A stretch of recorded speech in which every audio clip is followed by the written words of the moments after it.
Sigh. As he absent-mindedly watched the cherry blossoms fluttering down in the breeze, Sakakibara let out a sigh. Despite having transformed this high school, notorious for its delinquents, into a more ordinary place using power and influence, here he was facing spring. What am I supposed to do from here? Until just recently, he had been a full-fledged delinquent. Therefore, he had no idea what it meant to be an ordinary high school student. Just earlier, he had tried to buy his usual croquette bread at the school shop. But alas, he was pushed back by that terrifying wave of people. In the past, his underlings would go buy it for him. And even when he had just enrolled, a path would part for him like Moses. With these thick-rimmed glasses and his messy hair, it seemed that even the second and third years didn't recognize him as the same Sakakibara. He had chosen this look for himself, so it was the result he desired. But still, it was frustrating that he couldn't do what he used to be able to do. Moreover, the biggest problem was Saito. Ever since he had spoken to him behind the school building on the first day of school. In fact, he hadn't been able to talk to him even once. Sakakibara had never anticipated that he wouldn't be able to speak with Saito. He had thought that if he approached him during the entrance ceremony and they ended up in the same class, they would naturally become friends. However, reality didn't unfold so smoothly. Sakakibara and Sito were seated next to each other in attendance order. Unfortunately, they were separated by the last row and the front row. As a result of that drawback, Saito began to talk more often with the boy sitting behind him, Sano. Between classes, during lunch, and on the way home, Sito found himself spending time with Sano. Sano. The can he had been gripping tightly suddenly slipped from his hand. He didn't know where this annoying guy came from, but he was certainly in the way. Sakakibara recognized that he was the type who struggled with plans falling apart. This large-scale plan that involved the entire high school was unexpectedly thwarted from an unforeseen direction. 10 minutes before the bell rang, Sakakibara trudged toward the classroom as usual. It wasn't that he disliked being alone, but spending lunch by himself in such a vibrant season felt uncomfortable. Looking back, he realized he had never eaten lunch alone before. Up until middle school, he had always eaten with a group. And in high school, he was surrounded by his underlings, spending time with someone or other everywhere, not just during lunch. Even if he became a normal high school student, he thought that wouldn't change. Sigh. He let out a sigh filled with frustration. The thought of attending classes alone again in the afternoon made him feel gloomy. Hey, you! What the hell are you doing? Suddenly, a shout rang out from somewhere near the school corridor. Even though it had become an ordinary high school, it was once a delinquent school. Fights happened from time to time. Sakakibara squinted to see what was going on from a distance. In the middle of the corridor, 2 Mohawks and 1 messy-haired student were surrounding someone. One of the Mohawks was yelling and pointing at the messy-haired student. What do you think you're doing, pouring ramen on Takuma's Mohawk? Apparently, one student had accidentally poured ramen on a Mohawk. So that messy hair was ramen. And upon closer inspection, he noticed the sauce had stained the collar. Sakakibara was impressed by how neatly it had been done. However, the accused student was trembling with fear. I am sorry. It wasn't on purpose. That voice sounded familiar. It was hard to see through the Mohawks, but it seemed to be Sano. It doesn't seem like a big deal, so maybe I'll just leave it be. It seemed like Sano was at fault for spilling the ramen. And the Mohawk guys probably wouldn't resort to violence. After all, Sakakibara had drilled that into all the students last year. Just as I was about to leave to avoid being late for class, I heard that familiar voice again. Hey, Sano, what happened? The panicked voice belonged to Saito. Saito. What's he doing here? Shocked, Sakakibara hurriedly hid behind the school building.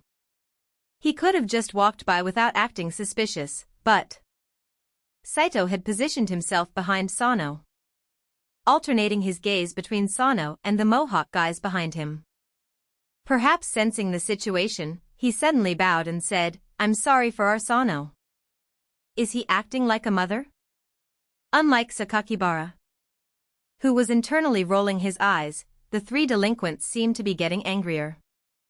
Hey, what the hell are you guys doing? We have class after this, you know. Are you planning to make me submit in gym clothes? The three of them closed in even more, surrounding Sano and Saito. Though Saito tried to intervene, he was trembling, shrinking back alongside Sano. Damn it, Saito. You're scared of delinquents. Sakakibara instinctively leaned forward, wanting to help. However, he froze in place. If I step in now, will I be able to live a normal high school life afterward? Over the past year, Sakakibara had put in an immense amount of effort. He had persuaded teachers and delinquents alike, using forceful methods when necessary. He made sure they wouldn't cause trouble not just at his school but at others as well. Even for him, transforming a prestigious delinquent school into a regular one in less than a year was a daunting task. Am I really going to lose this hard-earned situation, which I've fought so hard for, after barely a month? Those three delinquents probably won't hit him. Besides, incidents like this will become a part of daily life from now on. Even if I help now, I can't be there to save him every time. Sakakibara thought rationally, or perhaps coolly. Watching from the sidelines was also a valid option. This time, Sakakibara tried to sneak away from behind the school building. Just as he turned his back to them, Sano shouted, "Get out of here, Saito. This has nothing to do with you." Sano threw Saito aside. Saito, caught off guard, lost his balance and tumbled to the ground, staring wide-eyed at Sano. What? Sano, what are you doing?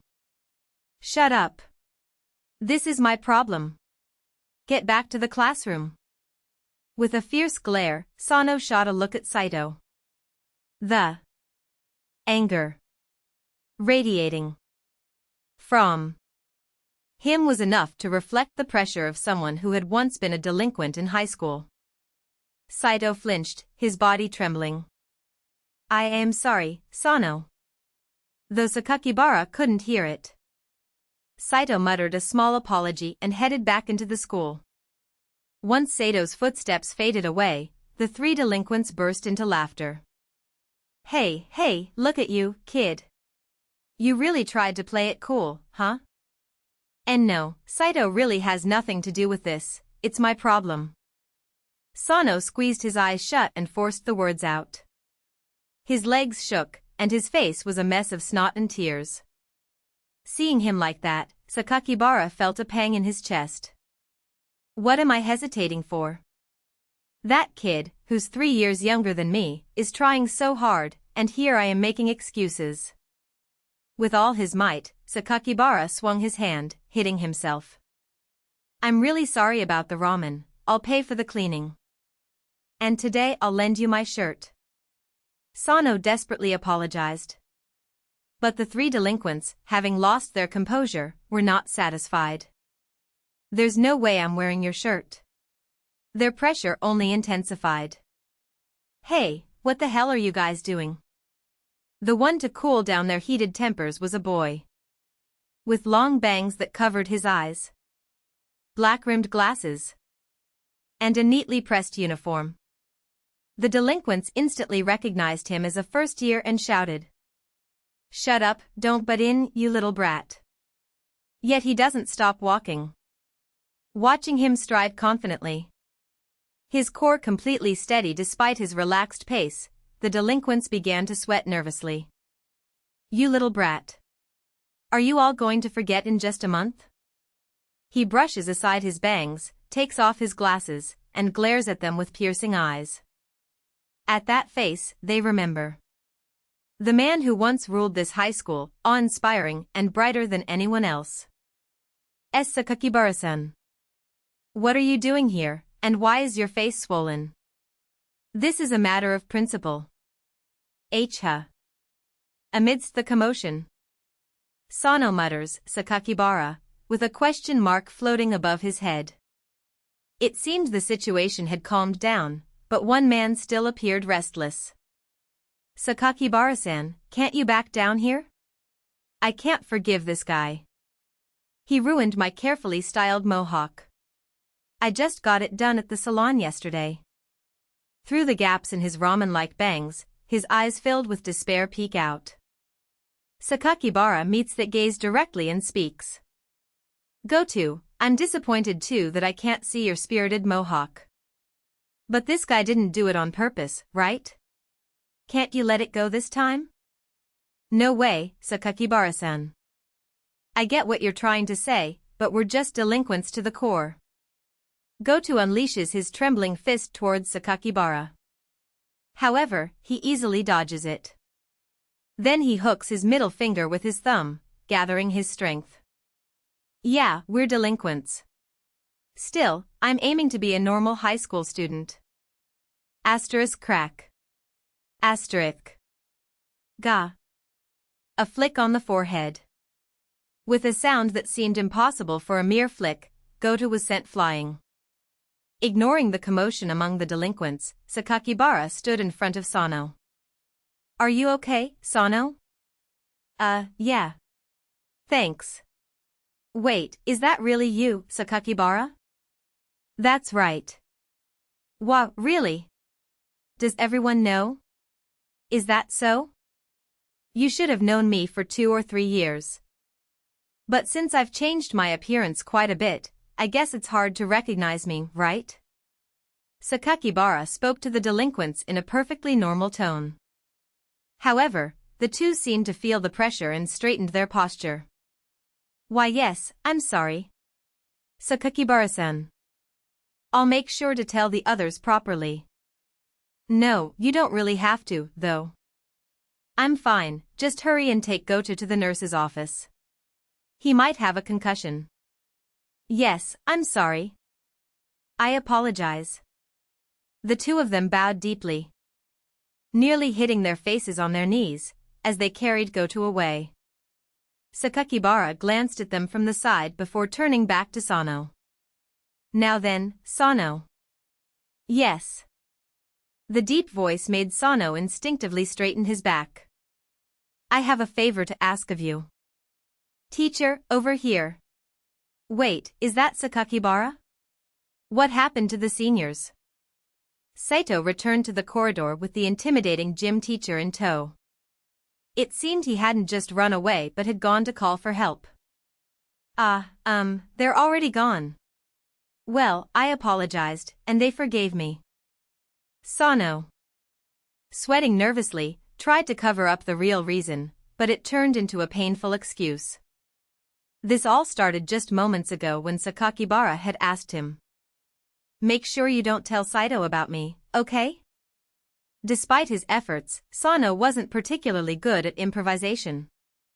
His poor acting skills drew a piercing gaze from the man next to him, making it hard to meet his eyes. However, fortunately, Saito seemed to accept it, looking puzzled as he said, "Is that how delinquent fights are? So, why is Sakakibara here?" I just happened to pass by here. I was eating outside, you see. When I arrived, there were no delinquents around. Is that so? Then that's a relief. I don't really get it, but there's no commotion, right? Then you guys should hurry back to class, lessons have already started. The gym teacher, who had been watching them, confirmed that everything was fine and roughly wrapped things up before leaving. He was somewhat surprised by Sakakibara, though, unaware of the complex feelings among the three. Saito waved the two over, saying, "Come on, we need to go." He headed towards the classroom. Following Sano, Sakakibara also tried to chase after him, but Saito suddenly turned around. Oh right, by the way, do you always eat outside, Sakakibara? Yeah. I just want to feel the breeze. He quickly came up with a cool excuse. But the truth was that he simply found the classroom uncomfortable. Is that so? If it's okay, I was thinking of having lunch with Sano. I'd love to. It was an immediate response. Saito, without a second thought, cheerfully replied, awesome. Looking forward to it starting tomorrow. Sano watched the two, alternating his gaze between them. He felt a complicated mix of emotions about that terrifying guy's unexpected side and his new friend's obliviousness. Amidst that, a question suddenly popped into his mind. By the way, why doesn't Sakakibara tell Saito about the delinquents? Sano, puzzled, stole a glance at Sakakibara. However, no, it doesn't really matter. I thought that question might be a sign of ambition and kept it buried in my heart. It was because he, usually so sullen, was rarely seen with a slight smile playing at the corners of his mouth.